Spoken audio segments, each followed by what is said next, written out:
mar japuonjre majagni 21 mane somo tiegruok nogo manindo mar Ramogi Institute of Advanced Technology Riat boma niendi ma Kisumu koro gi kinde niendi dwaro ratiro bang' nyadendi onogo Rose Apondi koro ne kawo ngimane kod osiepne machon kaluwore kod nyamin mare Doreen Achieng' otelo ne anyuola ne inde yango kaka ne osebedo kane omanyo nyamin onogo ma bang'e koro to ne oduogo ma oyudo kanyendo tudruok e yore go mag WhatsApp kata mbui nende mar WhatsApp kaito bang'e koro noduogo yudo ringre mare gwenge ko Mariat ka gidwaro mar mondo mi koro ne kaka ginyalo yudo ratiro wach mabende oseri koda moko kuom anyuola no endo.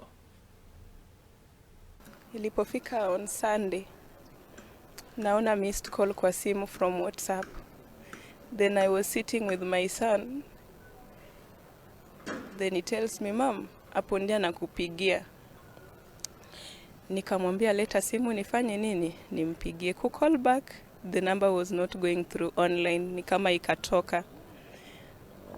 Nikapiga immediately tena akuchukua. So nikajaribu kupiga mara mingi hakupokea simu. So I had to call her directly. Kuenda directly, all her phones were switched off, all her lines. I tried reaching Apondi until 9. But in my mind, something disturbs me.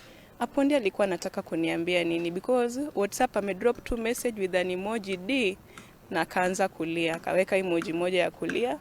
So it disturbs me. Ni nini huyu mtoto anataka kuniambia? Nikaenda kulala. Nililala sana hiyo siku. Kuamka nikabaki tu kwa hiyo page yake WhatsApp nikingojea uniongeleshe. Kuamka kushika simu na kutana na message yake ya kwanza. Ikiniambia, D, kuna watu wawili wamenifanyia hivi, wamenirape, wameniacha kwa bush. Kuja unitoe siwezi hata inua kichwa. I screamed, dropped the phone, then I left with my husband to our place. We searched for the whole week, and then yesterday we received the lifeless body of my lovely sister, the princess, that is how I called my sister. Yeah, I knew she was in a relationship with the guy, but she told me, in fact we talked, and she told me even she needed to quit that relationship. Apondi anatuletea huzuni kubwa sana kwa family. Hata hatujui tutafanya nini. Sasa tunaomba serikali atusaidie tupate haki yetu. Mimi ndio nduguye wa pili. Dadangu alikuwa mpole sana. Na kwa hili jambo ilitokea sielewi kwa nini ilifanyika hivyo. Sababu dadangu alikuwa mpole sana. Hata kuongea kwake ni gumu sana.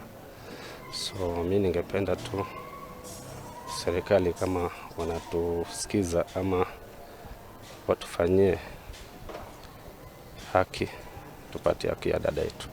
Saa zingine alikuwa akitoka Riyadh anakuja where I stay, then she visits me.